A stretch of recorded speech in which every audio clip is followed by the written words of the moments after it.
C'est Réma. Dieu est ici, sur Réma. Qui veut être connu? Bienvenue, chers téléspectateurs, à votre programme de méditation, le Réma de vie. Nous sommes vendredi, le 12 mai 2023. Nous sommes avec l'apôtre Johnson Suleiman. Et par la grâce de Dieu, nous lisons dans notre lecture de la Bible 2 Chroniques, le chapitre 25 au chapitre 27. Et nous sommes à la troisième partie du message qui dit « Mets cela de côté ». Et le texte dit, nous donc aussi, puisque nous sommes environnés d'une si grande nuée de témoins, rejetons tout fardeau et le péché qui nous enveloppe si facilement et courons avec persévérance dans la carrière qui nous est ouverte.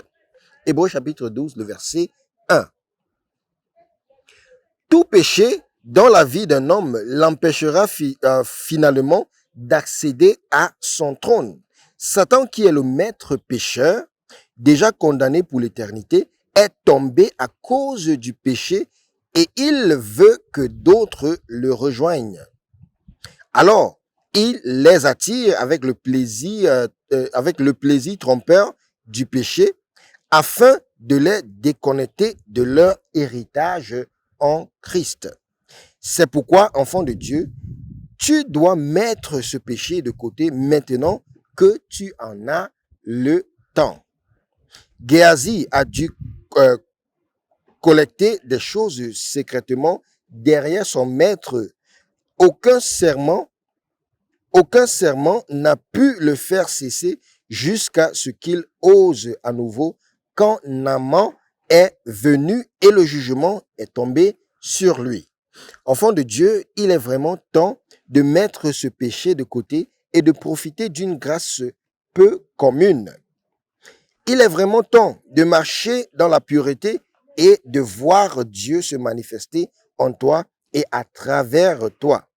Quand tu marches dans la pureté, tu es inébranlable et tu n'as pas peur.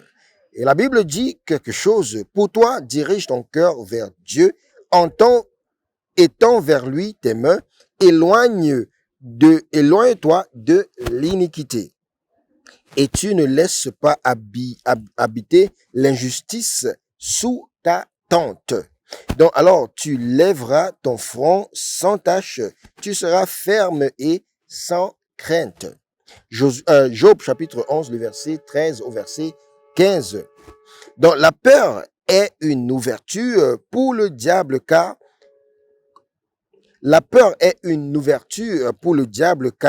quand on a peur, on tombe dans la fosse et là-dedans, on est pris au piège. Ésaïe chapitre 24, le verset 17 et 18.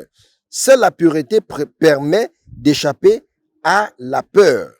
Donc, par conséquent, bien-aimé, quel que soit le péché dans ta vie, avec l'aide du Saint-Esprit, tu le surmonteras. Quelqu'un peut dire Amen.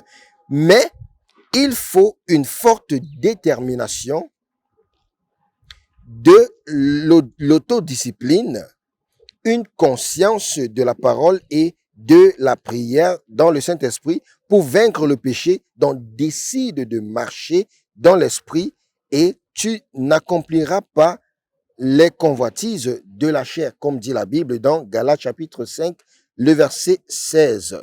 Donc bien aimé, prions aujourd'hui.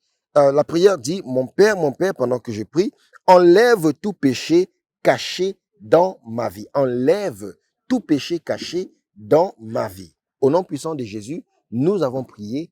Amen.